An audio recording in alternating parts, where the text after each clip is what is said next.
Hey guys, Reggie here. In this video we're going to talk about the new Figma Folders option, which is now available to us pro users.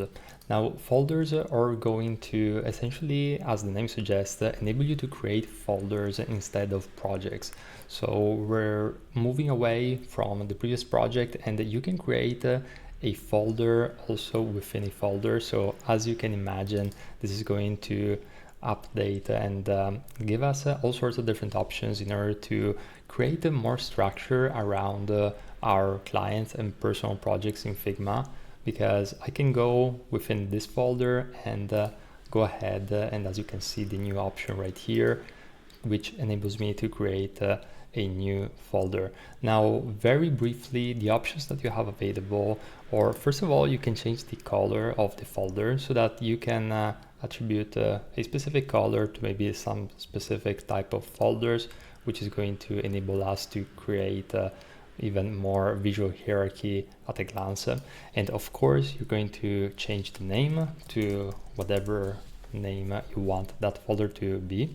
And one important element is that you can actually impact who has access to this folder. So in this case, it can be this specific organization or just the people invited to the folder. Now, one more thing that I want to mention when it comes to the permissions is that nested folders inherit access from their parent by default.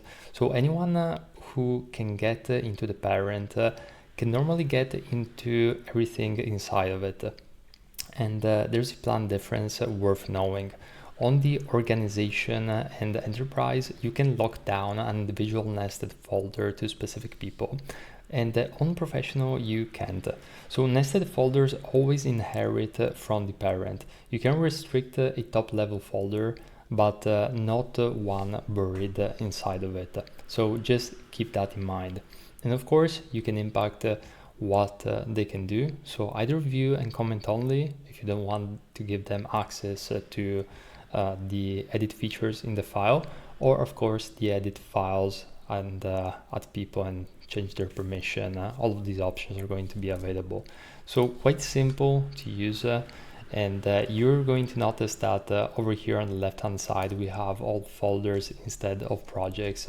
And you can of course have all of the options available as always when it comes to the filtering and view options. So this is pretty much it when it comes to folders. If you want to learn more about product design and web design in 2026 from a lead designer with over a decade of experience, feel free to check out the free resources which I'm leaving in the description, and we'll see you in the very next video.